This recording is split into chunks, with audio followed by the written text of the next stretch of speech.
Hey YouTube, it's Enigma here. So this is our 18th session in Road to Cat RC Explain series. As usual, I will provide the PDF of the session in the comment section below, so you can try the RC yourself and then look at the solution for clearer understanding of the RC itself.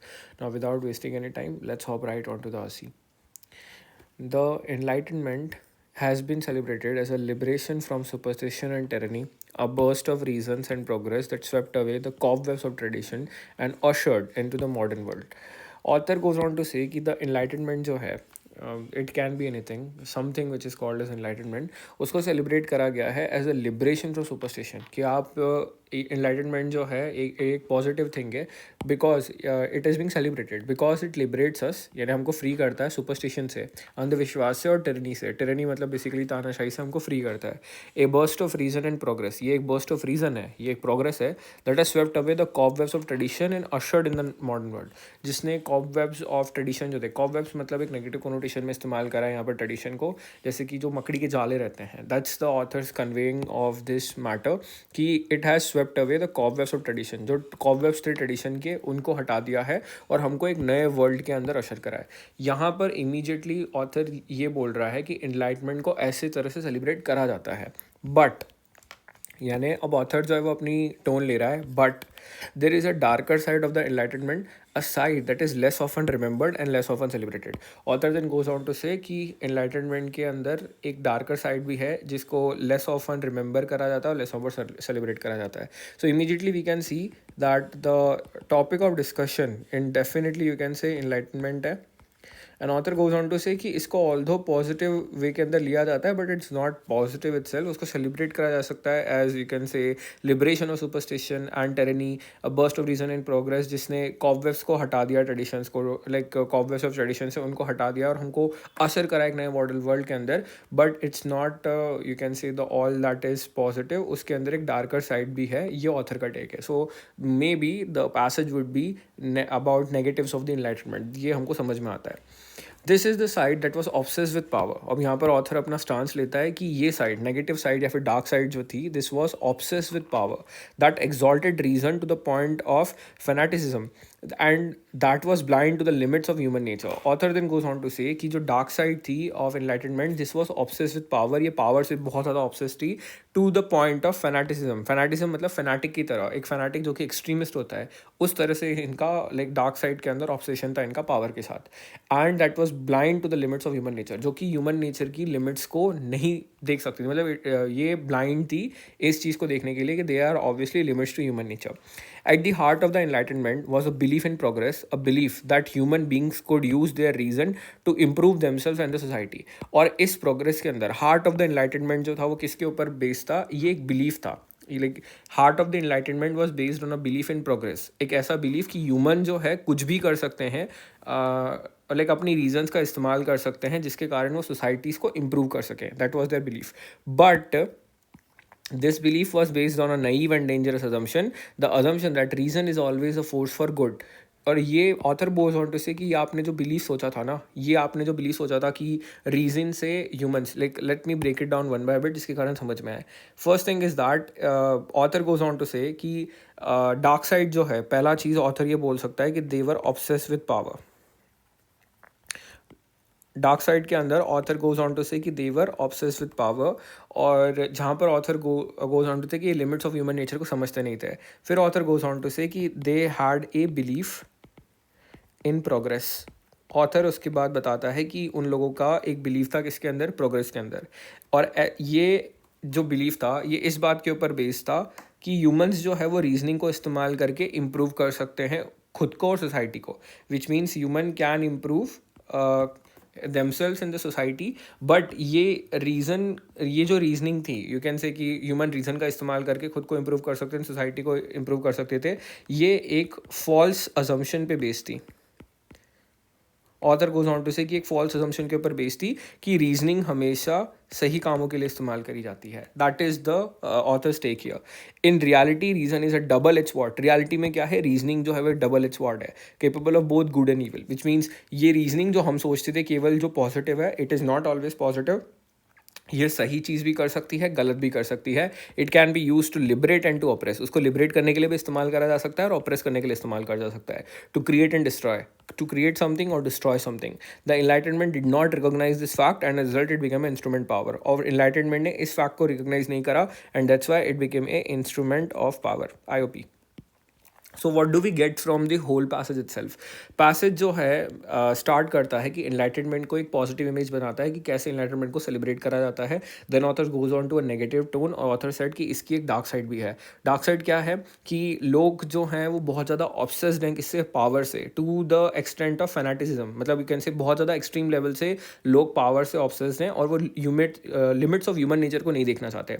उसके बाद author बताता है कि eight the heart of the enlightenment itself हम believe करते हैं इसके ऊपर, प्रोग्रेस के ऊपर। एक ऐसी चीज़ जो कि इस बात के ऊपर बेस्ड है कि ह्यूमन जो है वो रीजंस का इस्तेमाल कर खुद को और सोसाइटी को एक तरह से बहुत अच्छे से इंप्रूव कर सकता है। ऑथर बोलता है इसमें सबसे बड़ी रिस्की बात यह है कि आपने जो एजम्पशन बनाया ना, आपका एजम्पशन ठीक है कि रीजन से ह्यूमन जो है वो खुद को और सोसाइटी को इंप्रूव कर सकता है, but this is based on a naive assumption कि रीजनिंग जो है वो हमेशा सही होती है। ऑथर का मानना यह है कि रीजनिंग जो है वो सही भी हो सकती है, गलत भी हो सकती है, और इनलाइटनमेंट इस चीज़ को समझ नहीं पाया और उसी के कारण वो you can say instrument of power बन गया। That's the first paragraph. It's a very heavy paragraph but it is what it is. So let's look at the second paragraph itself. The enlightenment was also characterized by a faith in science. Author बताता है कि enlightenment जो है then was characterize by faith in science. उसको faith in science से भी characterize करते थे। A faith that science could provide us with all the answer to the mysteries of the universe. एक ऐसी फेथ जिसमें ये बिलीव करते थे कि साइंस हमें यूनिवर्स की जितनी भी मिस्ट्री है उनका सॉल्यूशन दे देगा या फिर उनका आंसर्स दे देगा। But this faith was misplaced for science has it limits. Author then goes on to say कि ये फेथ जो है ये मिसप्लेस्ड थी क्योंकि साइंस की लिमिट है। लाइक जैसा हमको लगता था कि साइंस हमारी सारी चीज़ों के यूनिवर्स में जो भी चीज़ों हैं उनका आंसर दे देगा, but this was not true. ये फेथ मिसप्लेस थी क्योंकि साइंस की भी अपनी लिमिट्स है। There are some things that science can not tell us, some questions that science can not answer. Then author goes on to say क्योंकि ऐसी specifically कुछ चीज़ें हैं जो साइंस हमको बता नहीं सकता और ऐसी कुछ चीज़ें जो साइंस के पास खुद के पास उसका आंसर नहीं है। The Enlightenment did not recognize this fact and as a result it became a dogma. Then author goes on to say कि Enlightenment इस चीज़ को recognize नहीं कर पाया कि हमारे पास साइंस के पास ऐसे कुछ क्वेश्चंस हैं, जो कुछ क्वेश्चंस हैं जिसका साइंस आंसर नहीं दे सकता। Author goes on to say कि इनलाइटनमेंट इस चीज़ को रिकॉग्नाइज नहीं कर पाया कि साइंस के पास लिमिट्स है और इसके कारण ये एक डॉगमा बन गया। डॉगमा मतलब बिलीफ बन गया। The enlightenment was also marked by belief in the perfectibility of human nature. Author then goes on to say कि इनलाइटनमेंट जो है लाइक हमने पहला वाला एंगल जो डिस्कस करा वो belief in progress in reasoning का डिस्कस करा। दूसरा वाला एंगल भी discussed the it's belief in science. तीसरा वाला हम डिस्कस कर रहे हैं marked by belief in the perfectibility of human nature, कि ह्यूमन नेचर बिल्कुल परफेक्ट है। इनलाइटनमेंट का मानना ये था कि इनलाइटनमेंट का बिलीफ ये था कि ह्यूमन नेचर जो है वो बिल्कुल परफेक्ट है। A believe that human beings could overcome their weaknesses and their flaw through the power of reason, कि ह्यूमन बींग जो है वो रीजनिंग की मदद से अपनी वीकनेसेस को ओवरकम कर सकते हैं। But this belief was a delusion for human nature is not perfectible. Then author goes on to say कि ये बिलीफ जो है ये यू कैन से इम्परफेक्ट है, ये बिलीफ जो है वो सही नहीं है बिकॉज ये बिलीफ एक डिल्यूजन है, ये ऑथर का मानना है, क्योंकि ह्यूमन नेचर जो है वो परफेक्टेबल नहीं है। Human nature is flawed, we are flawed and imperfect creatures and we always will be. The enlightenment did not recognise the fact and result become a utopian dream. So we are talking about कि enlightenment ने इस fact को recognise नहीं करा, that's why it become a utopian dream. The enlightenment was also characterized by belief in power of the individual. अब यहाँ पर fourth point आता है कि इनलाइटनमेंट जो है वो ऑल्सो बिलीव करता है belief in power of the individual itself, a belief that individuals could use their reason to shape their own destinies. एक ऐसा बिलीव जिसमें उनका मानना ये था कि इंडिविजुअल खुद की रीजनिंग को इस्तेमाल करके अपनी ओन डेस्टिनीज को शेप कर सकते हैं। But this believe was an illusion for individuals are not autonomous beings. Then author goes on to say but ये बिलीफ भी एक इल्यूजन है क्योंकि इंडिविजुअल जो है वो ऑटोनॉमस बींग है ना, इंडिपेंडेंट बींग्स नहीं है। हम सोशल क्रीचर्स हैं जो shaped by our culture and our environment. हमें सोशल क्रीचर्स है जिनको हमारा खुद का कल्चर और हमारा खुद का इन्वायरमेंट जो है वो शेप करता है। The enlightenment did not recognise this fact and resulted become a ideology of individualism. Then author goes on to say कि इनलाइटनमेंट जो है वो इस फैक्ट को रिकॉग्नाइज नहीं कर पाया, इसलिए वो एक आइडियोलॉजी ऑफ इंडिविजुअलिज्म बन गया। So we have discussed until now 4 points हमने डिस्कस कर लिए हैं। पहला पॉइंट हमारे पास ये था कि इनलाइटनमेंट जो है it became a instrument of power because वो इस चीज़ को रिकॉग्नाइज नहीं कर पाया कि रीजनिंग जो है वो पॉजिटिव के साथ साथ नेगेटिव के लिए भी इस्तेमाल करी जा सकती है। It can be a double edge word. So enlightenment was not able to recognise this, so it come an instrument of power. Then we move on to say कि इनलाइटनमेंट जो है, हमने साइंस का एंगल डिस्कस करा कि science का angle को नहीं समझ पाया आया बिकॉज की science has limit, so it become a dogma. Then we go on to say कि वो परफेक्टिबिलिटी ऑफ ह्यूमन नेचर में बिलीव रखता था, but humans are not perfect, so enlightenment not able to understand this and result become European dream. And at the last we said कि it believed in the autonomy of the individuals. उसको लगता था कि humans जो है वो autonomous beings हैं, कि यू कैन से power of the individual itself. Enlightenment could not understand this and hence is became an ideology of individualism. So we have covered 4 points until now. So let's start with the next paragraph. In the end, the enlightenment was a failure. अब author conclude करता है कि enlightenment क्या था. Enlightenment was a according to author, enlightenment जो है वो एक failure था. A failure that led to the horrors of the 20th century. Author goes on to say कि एक ऐसा failure था जिसके कारण 20th century के horror हुए. It was a failure because it did not recognize the limits of reason. Author goes on to say कि ये एक failure इसलिए था because इसने recognize नहीं करा the limits of reason. क्या लाइक लिमिट्स ऑफ रीजन, जो फर्स्ट पॉइंट था the limits of science, second point था the limits of human nature, third point, and the limits of the individual. चारों points को यहाँ पर कंक्लूड कर दिया. It was failure because it became a dogma, a faith, a religion. Author goes on to say कि ये एक failure इसलिए था क्योंकि एक डॉगमा बना, एक फेथ बना, एक रिलीजन बना. It was a failure because it became an instrument of power, a weapon in the hands of those who sought to dominate and control. Author then goes on to say ये failure इसलिए था क्योंकि ये एक instrument of power बना, एक weapon बना in the hand of those who dominate and control. The enlightenment has left us with a legacy of both hope and despair, a legacy that we must confront if we are to build a better future. Then author goes on to say कि enlightenment जो है has left us with a legacy of both hope and despair. Enlightenment ने हमें hope भी दी है और despair भी दिया है. A legacy that we must confront if we are to build a better future. एक ऐसी legacy जिसको हमको confront करना पड़ेगा. हम केवल good sides को नहीं देख सकते. We have to look at the darker side as well. अगर हम एक better future चाहते हैं तो we must recognize the strength and weaknesses of the enlightenment, the good and the bad, the light and the dark. Author then goes on to clarify this कि author का मानना यह है कि हमें strength और weaknesses दोनों को देखना है, good और bad को देखना पड़ेगा और light and the dark को देखना पड़ेगा. तभी we can look ahead into the future.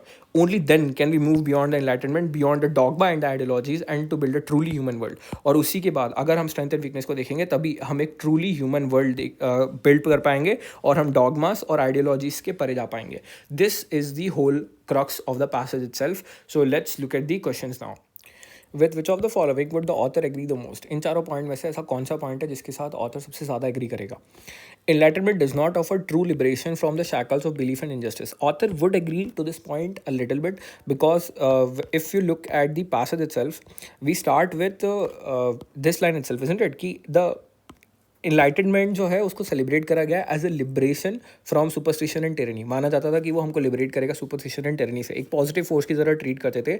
But then we realise कि then we move on to the consideration कि इनलाइटनमेंट जो है वो बिलीव करता था एक प्रोग्रेस के ऊपर which is based on the reasoning itself. और ये भी इस अजम्पशन के ऊपर बेस्ड था कि रीजनिंग हमेशा एक सही काम करने के लिए that is it even positive. Then we realise कि रीजनिंग हमेशा पॉजिटिव नहीं होती, it has double edge word. Author goes on to say it is a double edge word जो बोथ गुड एंड ईवल कर सकती है, जिसके कारण ये लिबरेट एंड ऑप्रेस भी कर सकती है और क्रिएट एंड डिस्ट्रॉय कर सकती है. एनलाइटनमेंट ने इस चीज़ को रिकॉग्नाइज नहीं करा and became an instrument of power. First thing is that we thought कि ये हमको लिबरेशन है सुपरस्टिशन से फ्री कर सकता है, टेरनी से फ्री कर सकता है, but reasoning is not always positive, this is sometime negative as well. उसके कारण एक इंस्ट्रूमेंट ऑफ पावर बन गया. And if you look at the paragraph 3 itself, it says it became an instrument of power, a weapon in the hands of those who sought to dominate and control. So if you are saying कि आप कोई चीज़ जो है वो आपको टेरनी और superstition से liberate कर रही है, and then at the other end you are saying it became an instrument of power, a weapon in the hand of those who want to dominate and control. So how is it that you can actually be liberated if you are still getting dominated and controlled और conquered. So this is specifically you can say wrong, isn't it? So author यहीं पर यही चीज़ ये option यही point out करता है कि enlightenment जो है वो ट्रू लिबरेशन ऑफर नहीं करता आपको from shackles of belief and injustice because you are still getting oppressed. तो option 1 can be the answer. अगर बी सी डी में से कोई अच्छा ऑप्शन नहीं मिलता, so 1 should be the answer. Let's check for second, third and fourth. People need to lower their trust on establish scientific laws to build a better world. It's not, author is not advocating towards lowering the trust on the establish scientific loss. Faith वाला जो angle था या फिर science वाला angle था, author ये कहता है कि लोगों के अंदर फेथ है साइंस की. Enlightenment is also characterise by faith in science. और उनका मानना ये था कि फेथ जो है वो सारी चीज़ों का आंसर दे देगा. Science when they have the faith in science, science would give the answer to every questions that universe के अंदर जो भी mystery surrounded है. But faith was misplaced क्योंकि साइंस के पास सारे आंसर्स नहीं है.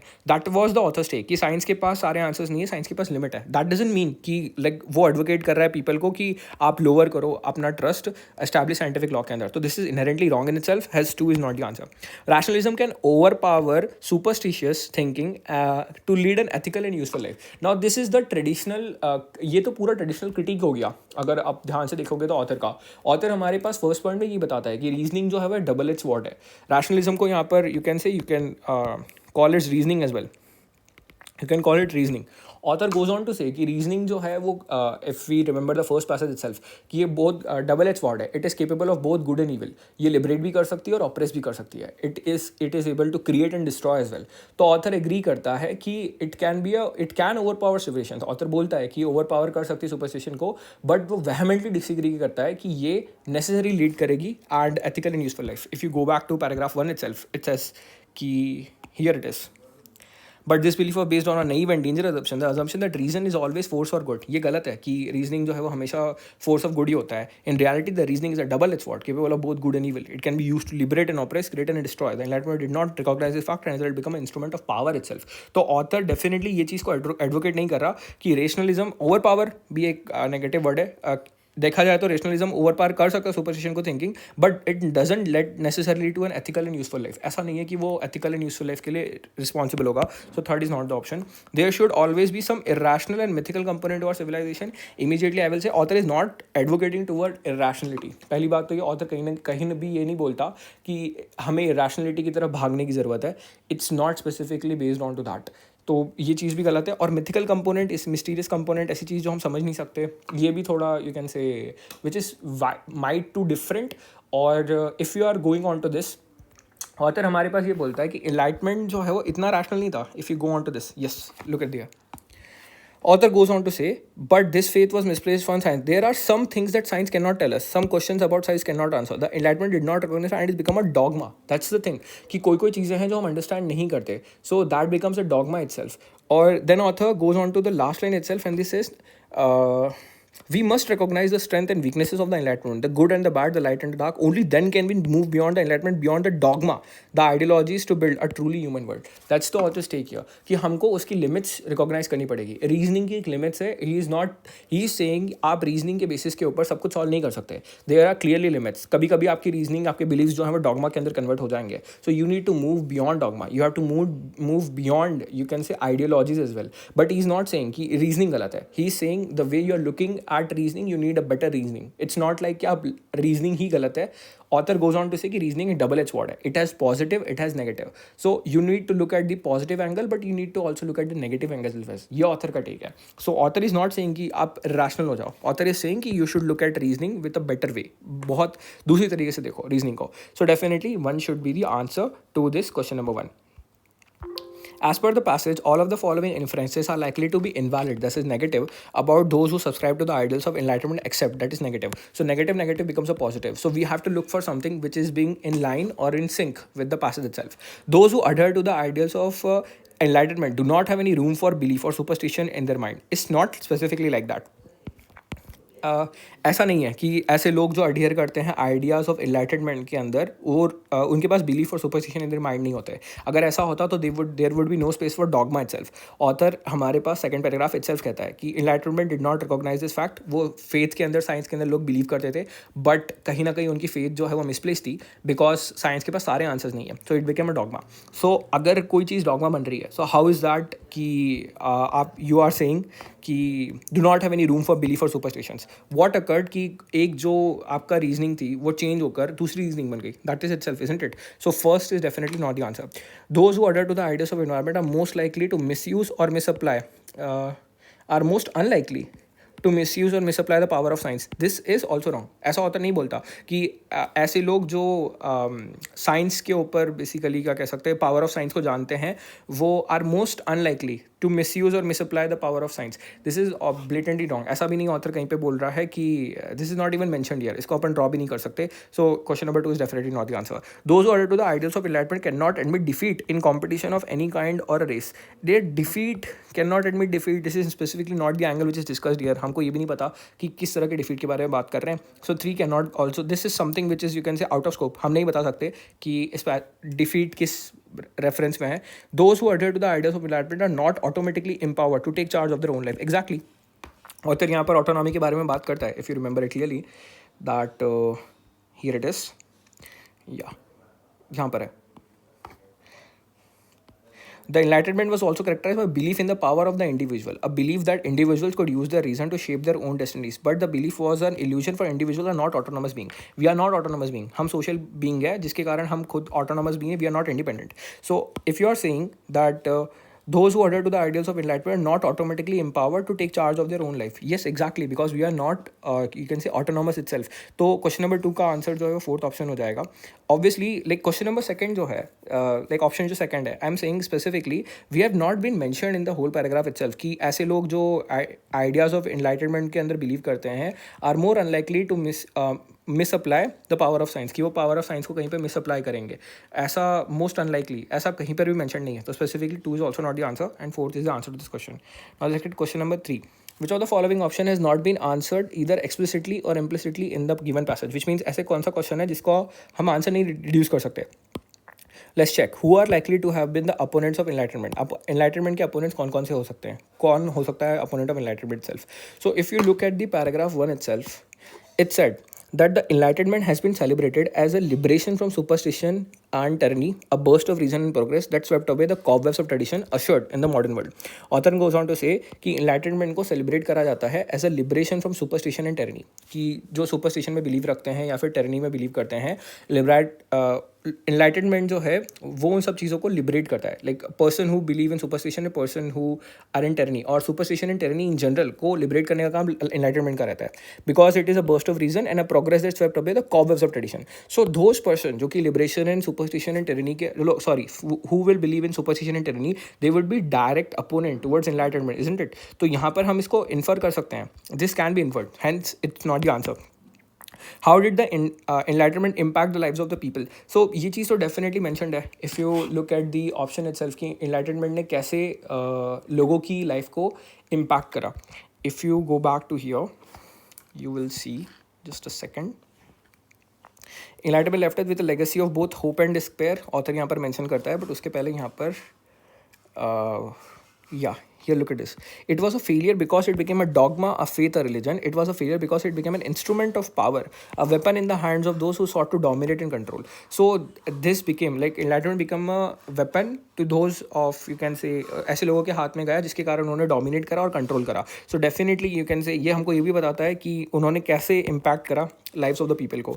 So this is also wrong. How did the enlightenment change the core nature of science? Now this is specifically which is not been answered. It's not specifically कि enlightenment ने core nature of science को change कर दिया.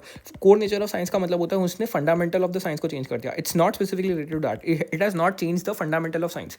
What occurred कि लोगों का मानना था, लोगों की faith थी कि साइंस के पास सारे चीज़ों का आंसर होगा. Science would have the answers of every question that we have.